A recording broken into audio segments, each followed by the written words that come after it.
The first plagues. The Lord spoke to Moses. Go back to Pharaoh. Moses took his staff.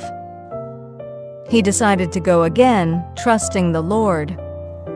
Brother Aaron went with him too. The two brothers walked together.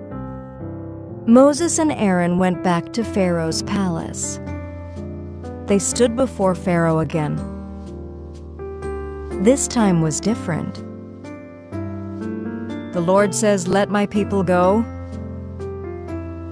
Pharaoh refused again. "I don't know your God." Moses said, "The Lord will send plagues." But Pharaoh wouldn't change his mind. He was stubborn. Moses raised his staff. Now he will show the Lord's power. Moses and Aaron went to the Nile River. Pharaoh would come there early in the morning. Pharaoh came to the river bank. It was his habit to go to the Nile every morning. Moses said again, "The Lord says, 'Let my people go.' If you refuse, the Lord will turn the water into blood." "No!" Pharaoh shook his head again. Moses said to Aaron, "Stretch out your staff over the water." Aaron stretched out his hand and reached his staff toward the water. Splash! The water began to turn red. It became red like blood. All the water in the Nile turned red. The fish could no longer live there. The river smelled bad. The Egyptians couldn't drink the water. 7 days passed since the water turned red, but Pharaoh was still stubborn. Moses and Aaron stood before Pharaoh again. The Lord says, "Let my people go, or frogs will come everywhere." Pharaoh shook his head again. He wouldn't change his mind. Aaron stretched out his hand with the staff over the water. Hop, hop! Frogs started coming out of the Nile River. More and more frogs came.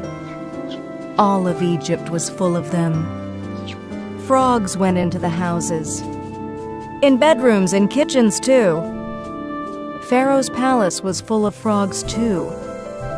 Frogs everywhere! The frogs went ribbit, ribbit. Egypt was very noisy. "Take away the frogs," Pharaoh begged Moses. The Lord removed all the frogs. But Pharaoh changed his mind again. He wouldn't let the people go. Moses said, "Aaron will strike the dust of the ground. It will become mosquitoes." Aaron struck the dust of the ground with his staff. Amazing! The dust began to turn into tiny mosquitoes. Tiny mosquitoes started flying around. More and more came. The mosquitoes flew around the people. It was itchy. Mosquitoes came to the animals too. The cows and sheep were uncomfortable. The Egyptian magicians couldn't do the same this time. "This is the finger of God!" All of Egypt was full of tiny mosquitoes. But Pharaoh was still stubborn. "Let our friends go, or huge swarms of flies are going to come," Moses told Pharaoh. "In Goshen, where God's friends live, not even one fly will come there," God promised. Pharaoh shook his head again. He still would not let them go. The next morning, whoosh, enormous swarms of flies came buzzing into Egypt. Flies filled the palace. Every house, every street, all of Egypt was covered. But in Goshen, where God's friends lived, not even one fly. God was keeping his friends safe. Pharaoh called Moses over. "Okay, you can pray to your God, just stay right here." Moses said, "No, we need to go far away to the wilderness." As soon as the flies left, Pharaoh broke his promise again. Pharaoh changed his mind again. He still would not let God's friends go. See you again next time.